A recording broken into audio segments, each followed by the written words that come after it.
Olá pessoal, tudo bem? Quem fala aqui é Murilo Reis e o tema do nosso vídeo de hoje também é um tema muito pedido pelos nossos seguidores, que trata-se do orçamento de reformas. Bem, é óbvio que no nosso vídeo de 15 minutos a gente vai conseguir dar uma passada bem superficial, porque é um tema que eu poderia levar horas para tratar com detalhes. Mas todo orçamento ele inicia com o levantamento dos custos diretos. O que seriam esses custos diretos? Se fosse uma construção e eu tivesse projetos, eu iria fazer a identificação dos serviços necessários para executar essa obra, né? E depois eu levantaria os quantitativos de cada um desses serviços. Porém, aqui reside uma das grandes dificuldades de uma obra de reforma. É que na maioria das vezes não foi feito um projeto da reforma. Então nós vamos ter que fazer o quê? Identificar através de uma vistoria os serviços necessários para essa reforma. E o grande problema é que muitas vezes nós não conseguimos enxergar por detrás daquele problema.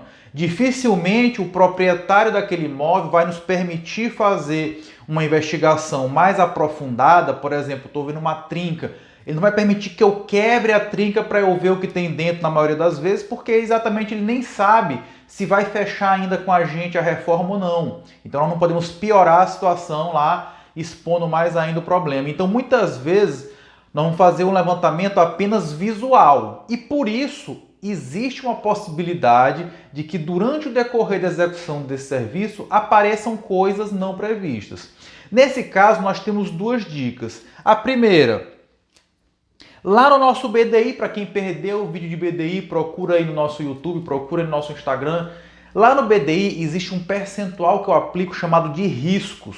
Então, primeiro, eu posso embutir um risco maior aí devido a esse tipo de incerteza, mas também eu posso deixar muito claro para o meu cliente o que eu estou orçando, porque caso porventura apareçam serviços novos a serem feitos durante a execução da obra que não tinham como ser previstos anteriormente, a gente vai lá e solicita para ele um complemento. Mas alerto que isso deve ser evitado ao máximo possível, porque sempre causa ali um descontentamento, um estresse com o nosso cliente, e isso pode fazer com que a gente não seja, por exemplo, indicado por ele para outras pessoas. Então, quanto mais a gente puder absorver no nosso orçamento esses riscos, melhor para essa relação com o nosso cliente.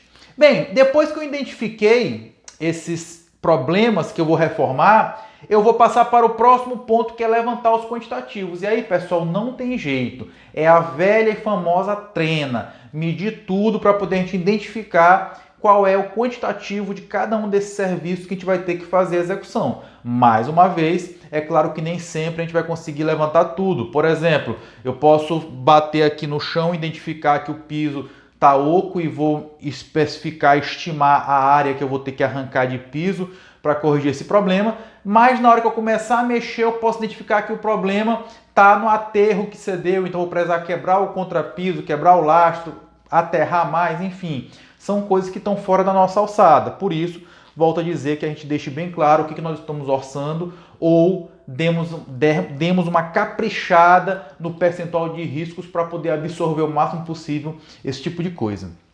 Bem, depois eu vou fazer as composições de custo de cada um dos serviços que eu vou fazer. A composição de custo é quanto custa fazer, por exemplo, 1 metro quadrado de piso cerâmico ou de demolição de piso. Para isso eu preciso identificar o quê? O custo e quanto que eu vou consumir de cada material. Lembrando que nesse custo eu devo incluir o frete para que seja entregue na nossa obra. Eu tenho que especificar o custo da mão de obra, né? Lembrando que a mão de obra envolve tanto o salário, se for contratado o profissional, quanto os encargos, né? Que são provenientes quando eu registro o profissional em carteira de trabalho. E muito importante lembrar dos encargos complementares, que são o quê? O EPI do funcionário, as ferramentas que ele vai utilizar, né? O vale transporte, exames, se for necessário, exame admissional, periódico, demissional, seguros, treinamentos e etc. Agora, se eu for terceirizar essa mão de obra, né, em vez de ter salário com encargos, eu vou ter um valor estipulado, né, que será um valor que o terceiro vai cobrar para a gente, que geralmente é um valor por produção, um valor por metro quadrado, por exemplo. Mas, de todo modo, tem que ficar definido com esse terceiro quem vai arcar com esses encargos complementares, quem vai dar a alimentação, quem vai dar a ferramenta, quem vai dar o EPI, para que, caso ele não inclua no preço dele, eu coloque no meu orçamento que eu vou ter mais esse custo, ok? As dificuldades principais, como eu já havia dito, é que, primeiro, não há projeto para a gente se basear, então é tudo com base na nossa vistoria. 2, a inspeção que a gente faz, ela é meramente, na maioria das vezes, visual. Então ela pode ter alguma coisa que me engane, porque eu posso enxergar aqui só superficialmente, não vou ter como, em muitos casos, fazer um levantamento mais aprofundado. E por conta disso, a quantidade de serviço que eu tenho que fazer, e mesmo alguns serviços são incertos, porque exatamente eu não consigo visualizar tudo profundamente, eu vejo apenas o que está ali aparente.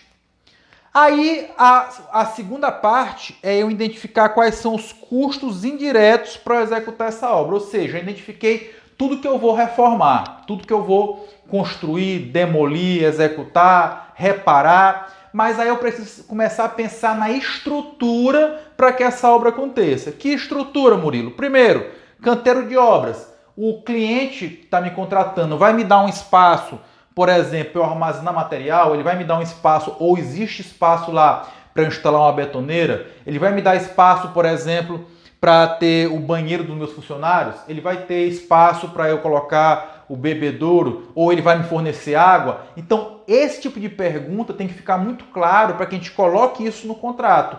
Quais serão as obrigações de cada parte. Por quê? Caso ele não dê o espaço, eu vou precisar, né, por exemplo, locar um container para fazer esse meu canteiro de obras. Eu vou ter que locar um banheiro químico para meus funcionários utilizarem. Coisas desse tipo que eu preciso saber de antemão para evitar problemas futuros. Também é importante eu pensar se eu vou precisar ou qual o tamanho da equipe que eu vou precisar para fazer a administração local dessa obra. Então vai ter que ter um mestre de obra ou apenas um encarregado basta? Será necessário, por exemplo, um almoxarife, um apontador ou um técnico de segurança, se for um serviço, por exemplo, mais complexo, que mexa com trabalho em altura, com espaço confinado. Então tem que começar a pensar qual é o tamanho da estrutura que eu vou precisar, porque toda essa estrutura de pessoal tem um custo e eu preciso incluir esse custo no meu orçamento. Agora, um detalhe muito importante, pessoal, é muito importante que a gente aprenda a fazer um cálculo correto da duração de cada obra. Por quê? Porque eu vou estipular, por exemplo, quantos meses eu vou ter que contratar um encarregado e qual o custo mensal de contratar um encarregado com base na duração da obra. Então, se eu estipulei 3 meses de obra, eu vou colocar no meu orçamento 3 meses ou 3 vezes o custo de contratação daquele mestre ou daquele encarregado. Se a minha obra não durar 3, durar 4, observe que tem um mês a mais. E se não houver uma justificativa muito boa para que eu peça esse aditivo, né, esse complemento para o meu cliente, eu vou ficar ali com um prejuízo, ou pelo menos vou lucrar menos do que eu gostaria, do que eu previ. Lembrando sempre que assim a gente deve ao máximo possível evitar os aditivos. Por isso eu sugiro que o nosso BDI para a reforma ele seja um pouco mais alto, porque é muito chato e pode gerar constrangimento, alguma animosidade, solicitar para o cliente depois algum complemento. Claro que em alguns casos é inevitável, mas o quanto nós pudermos evitar, melhor para a satisfação desse cliente e até para as indicações de trabalhos futuros.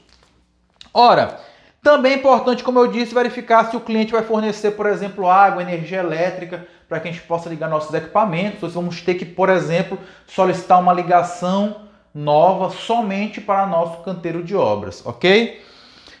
O BDI, esse nós não vamos entrar em detalhe nesse vídeo, publicamos um vídeo ontem sobre esse assunto, então volte lá e assista um pouco sobre BDI. Também está disponível no YouTube e tanto quanto no Instagram. Mas só um detalhe, lembre-se que lá dentro do BDI está incluído 2 coisas, despesas financeiras e riscos. Os riscos, como eu disse, é um percentual de folga para exatamente poder absorver algumas situações inesperadas. E a despesa financeira é o custo do dinheiro que eu vou utilizar para fazer a obra. Por exemplo, numa obra pública, só repetindo o que eu já falei ontem, eu preciso tirar do meu dinheiro para poder construir a obra e só recebo depois. Então, por exemplo, se eu tinha um dinheiro aplicado no banco, na hora que eu saquei para comprar o material, eu estou perdendo rendimento. Essa perda eu vou incluir no meu BDI. Geralmente em reforma, principalmente quando se trata particular, privada, né, uma escola me contratou, o dono de uma casa me contratou, eu posso não precisar incluir isso no meu BDI. Por quê? Porque é sempre bom a gente solicitar e incluir no contrato um adiantamento para que eu possa fazer a obra já com recursos desse cliente, ok? Observações. Como eu disse, a primeira tem que ficar muito claro no contrato o que está contemplado naquele orçamento e ficar muito claro que em casos excepcionais, com aumento de quantidades que não puderam ser visualizadas no momento da inspeção, ou serviços novos que também não puderam ser identificados naquele momento, será aditivado valores àquele contrato. Isso tem que ficar muito claro. Segunda grande dica refere-se à forma de apresentação desse orçamento. E aqui é muito importante. Pessoal, jamais simplesmente mande por e-mail esse tipo de orçamento. Por quê? Porque como é um orçamento feito sem projeto, que não tem uma planilha base, ele vai ser baseado todo na sua vistoria, na sua identificação das patologias que serão ali reformadas, recuperadas. E qual o grande problema disso? Pode acontecer de uma outra empresa ter sido consultada por esse cliente e apresentar um orçamento bem mais baixo, mas porque ela não contemplou tudo que você contemplou. Então a apresentação do cliente no olho, né, mostrando para ele as fotos, mostrando para ele tudo que está incluído naquele orçamento é muito importante para que porventura ele entenda que se chegar depois um orçamento muito mais baixo, pode ser que não esteja incluído todos os serviços. E aí, nesse caso, você tem ali como defender o seu trabalho e o cliente até mesmo escolher a sua proposta. É muito importante isso. Nem sempre o menor valor ganha. É preciso que você passe credibilidade para o seu cliente. Quanto mais credibilidade você passar, é mais provável, inclusive, que o cliente possa até lhe contratar por um preço mais caro. Por quê? Porque sentiu em você ali a verdade, o domínio, o conhecimento e, principalmente, se você já tiver experiência de outros serviços similares. Espero que você tenha gostado dessa dica. E aí eu peço agora, por favor, se inscreva lá no nosso canal no YouTube, curta esse vídeo, comente o que você achou, quais as dúvidas que você tem e compartilhe para os seus colegas para que eles possam ter acesso a esse conteúdo. É muito importante isso para ajudar a gente no nosso trabalho e atingir cada vez mais pessoas. Um forte abraço e até a próxima.